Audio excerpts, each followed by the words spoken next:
It all began with the painting. My mom is an artist. She has a very creative style, one that often leaves me speechless, but not always in a good way. She's into abstract art, and some of her pieces are a little unsettling.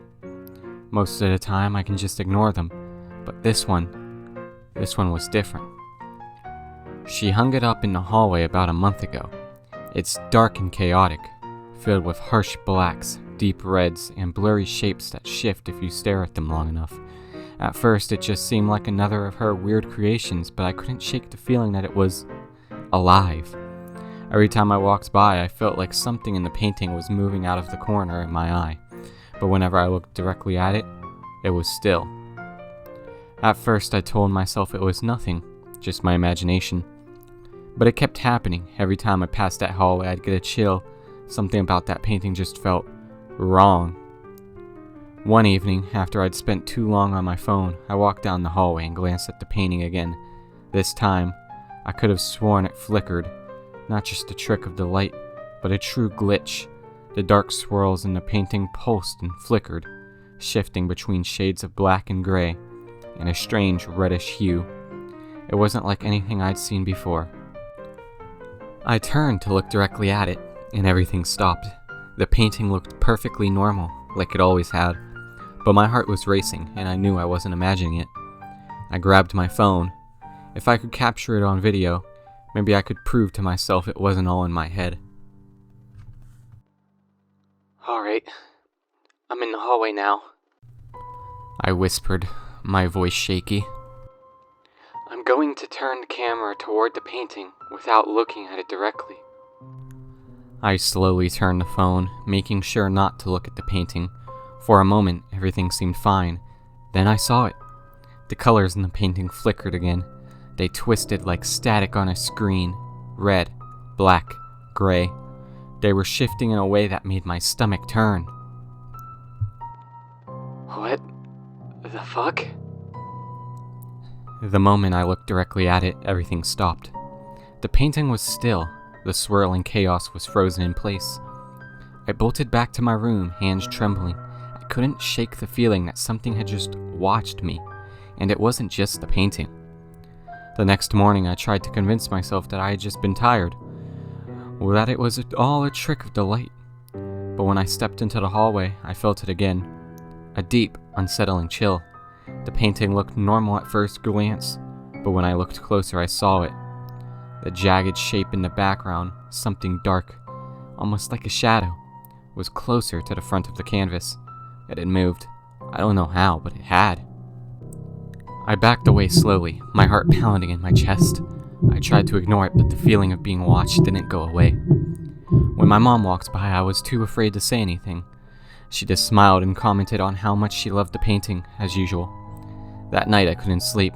The memory of the painting's glitch haunted me.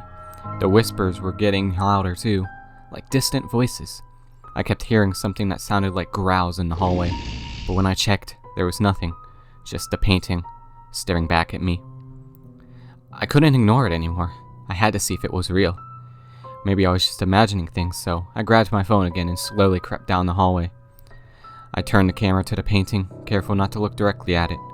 The shadows seemed to stretch longer now, as though they were reaching out, and then it happened again. The shapes in the painting flickered, warping, distorting. The deep reds bled into a darker, almost black hue, and one of the figures seemed to move.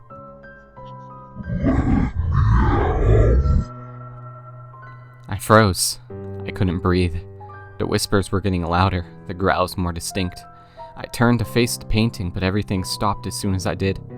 The painting was perfectly still. My heart raced as I quickly turned around and fled back to my room, locking the door behind me. I barely slept that night. Every time I closed my eyes, I saw the painting and the way it glitched and shifted. Something was wrong with it. Something was wrong with me, but what could I do? That night, I decided to go into the hallway again. I had to know. I had to prove to myself that it was just my mind playing tricks. When I stepped into the hallway, I immediately felt it. The air was colder and heavier. I turned the camera on again, determined to get it on film. The phone flickered with static as I slowly pointed it toward the painting. The shadows were thicker, the shapes more defined. And then I saw it. The figure that had once been a vague silhouette in the background was now standing in the foreground of the canvas. It was watching me. Its eyes were hollow, dark, glowing faintly red. It knows I'm here. I dropped the phone, my heart pounding in my ears. I turned and ran, but it wasn't just a painting anymore. The hallway seemed to close in around me, the air growing thick and suffocating. The whispers were getting louder, the growls sharper. I couldn't stop myself from running, but it felt like the thing was chasing me. I was barely functioning. I hadn't slept. I couldn't eat. All I could think about was that painting, the whispers, the growls, the way the thing seemed to be getting closer and closer. I tried talking to my mom about it, but she just laughed it off. "It's just a painting," she said. "You're overreacting." But when I turned away from her, I saw it. The slightest glance toward the hallway, the way her face tightened when she looked at the painting. She knew. She knew something was wrong. That night, I finally decided enough was enough. I was going to get rid of it. I was going to burn it, destroy it, do whatever it took to rid myself of whatever was lurking in that painting. But when I went to the hallway, it was gone. The painting had ripped through the wall. There is a hole where it had been hanging, a gaping wound in the drywall, and the air was thick with something foul. I backed away slowly. The whispers were louder now, so close I could hear the growling. I turned around and there it was, the figure from the painting. It was standing in the hallway, now fully out of the canvas. Its eyes were glowing red, its limbs twisted in unnatural shapes. One arm stretched out, sharp and clawed, the other bent unnaturally at the elbow. Its grin stretched wide, revealing jagged teeth. It moved toward me, and the air felt like it was closing in around me. I ran. I didn't look back. I knew it was coming. I couldn't avoid it anymore. The creature was getting stronger. I could hear it. Its growls, the sound of its limbs shifting, its twisted whispers. It was coming for me.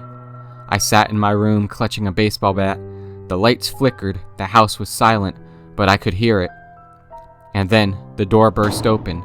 Not like a person walking in, but like it exploded. The figure was there, staying in the doorway. Its eyes glowed red, and the air around it crackled with malice. I tried to fight back, swinging the bat, but it didn't even flinch. Its arm shot out, grabbing me by the neck and lifting me off of the ground. I couldn't scream. I couldn't breathe. The last thing I saw was the creature's mouth opening wide, its teeth snapping as it bit down. The next morning, my mom woke up to the house in chaos. The front door was wide open, the walls were scratched, and the hallway was destroyed. The painting was gone. There was only a gaping hole in the wall. I was gone. Days passed. The police couldn't find any trace of me. It was like I had disappeared. But then reports started circulating, strange sightings of a tall, shadowy figure with glowing red eyes. People heard growls and whispers in the dark, and all of them mentioned a painting. The painting was out there now, and whatever it wasn't finished yet. Authorities are investigating a series of strange incidents in local neighborhoods involving a tall, shadowy figure with glowing red eyes. Some witnesses have claimed to see it in their backyards, while others describe hearing growls and whispers coming from paintings. Local police are warning residents to stay indoors after dark, but no one knows where the figure comes from or what it wants. The thing was out, and it was just the beginning.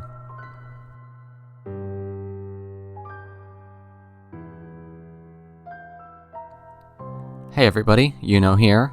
I decided to do a CreepyPasta reading this time. It's something different, just getting straight into the story and having a really longer form and great story to tell. I used to watch a lot as a kid and listen to them, and sometimes still do, so I thought, why not give it a shot myself?